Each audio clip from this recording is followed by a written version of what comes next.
Film के चलते हैं आज की पहली बड़ी खबर की ओर। कर्ज में डूबे मालदीव की आर्थिक हालत खराब हो गई है। मोइजू ने कहा कि विकास परियोजनाओं के लिए तो बजट ही नहीं है। मालदीव के राष्ट्रपति मोहम्मद मोइजू ने कहा कि इस समय उनका देश कर्ज में डूबा हुआ और खराब आर्थिक हालात से जूझ रहा है। पाकिस्तान श्रीलंका के बाद अब अगला नंबर मालदीव का। ले डूबेगा चाइना का कर्ज। IMF ने भी ये चेतावनी दे दी है। भारत से दूर जाते ही मालदीव पर मुसीबतों के बादल अब मंडराने लगे हैं। मालदीव का बॉयकॉट तो आपको याद ही होगा, है ना दोस्तों। और आगे बढ़ते हैं। अमेरिका में फिर से बैंकिंग संकट का खतरा मंडरा रहा। एक और बैंक डूबने वाला। 11 महीने पहले देश में वहां पर कई बैंक डूब गए थे और इनमें सिग्नेचर बैंक भी शामिल था। और इस बैंक को खरीदने वाला न्यूयॉर्क कम्युनिटी बैंक भी अब डूबने के कगार पर पहुंच गया। मूडीज ने बैंक की क्रेडिट रेटिंग डाउनग्रेड कर दी है। तीसरे कार्यकाल की तैयारी और मोदी 3.0 का वादा।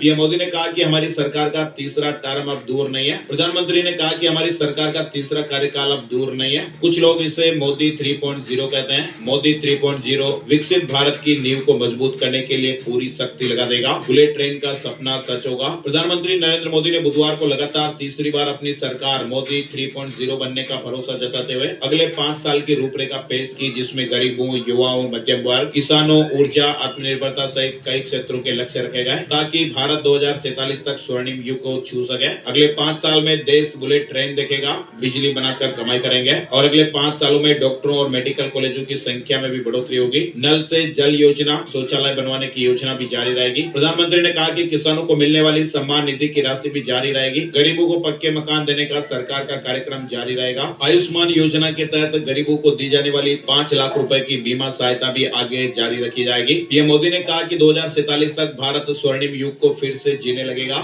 हमारे लिए विकसित भारत शब्दों का खेल नहीं है, ये हमारा कमिटमेंट है और इसी भावना के साथ हम चले हैं और आगे भी चलते रहेंगे। पीएम मोदी ने राज्यसभा में मोदी 3.0 का विजन बताया। चलिए आगे बढ़ते हैं। बड़ी खबर आ रही है। दिल्ली में 9 फरवरी से शुरू होगा सुशासन महोत्सव। बीजेपी प्रमुख जेपी नड्डा उद्घाटन करेंगे। आज आरबीआई की मौद्रिक नीति समिति का फैसला भी हमें देखने को मिलेगा। आरबीआई की मौद्रिक नीति का ऐलान आज किया जाएगा। रेपो रेट में बदलाव होगा, नहीं होगा और जो भी अपडेट होंगे वो आज हमें देखने को मिलेंगे। पाकिस्तान में आज मतदान हो रहा है। पाकिस्तान में हिंसा के बीच नई सरकार के गठन के लिए आज चुनाव है। आज देर रात तक रिजल्ट भी आ जाएंगे। भारत आ रहे अमेरिकी जहाज पर हमला हो गया। ब्रिटिश शिप पर भी ड्रोन अटैक। 3 दिन पहले यूएस और यूके ने हुती ठिकानों को निशाना बनाया था। लाल सागर में हुती विद्रोहियों ने 2 जहाजों पर हमला कर दिया। साउंड सिस्टम की ध्वनि जांच। छत्तीसगढ़ के सभी थानों को डिवाइस दिए गए। छत्तीसगढ़ में ध्वनि प्रदूषण रोकने के लिए अब नॉइज मीटर का इस्तेमाल किया जाएगा। 11 फरवरी को हावड़ा पटना रूट की 20 ट्रेनें रद्द रहेंगी। लाइन पर गार्डर चढ़ाने का काम किया जाएगा। इसके अलावा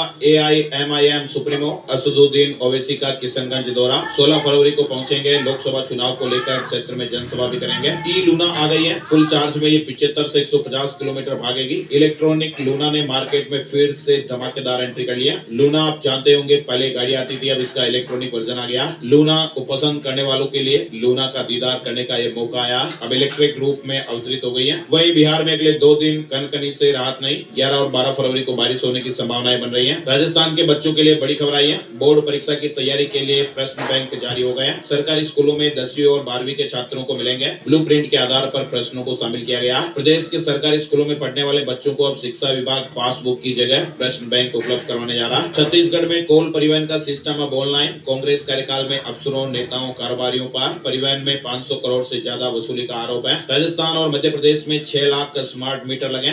बिहार अव्वल नंबर पर। हिमाचल प्रदेश, पंजाब और दिल्ली में कोल्ड वेव का अलर्ट। मध्य प्रदेश और राजस्थान में भी ठंड बढ़ेगी। नॉर्थ ईस्ट में बारिश की संभावनाएं बन रही है। यानी मध्य प्रदेश में उत्तरी हवा से ठंड का एक और दौर शुरू होने वाला। इंदौर में सेवानिवृत्त बैंक कर्मचारियों की वार्षिक साधारण सभा हुई। कई मुद्दों पर चर्चा हुई। 75 वर्ष पूर्ण हो चुके सदस्यों का अभिनंदन भी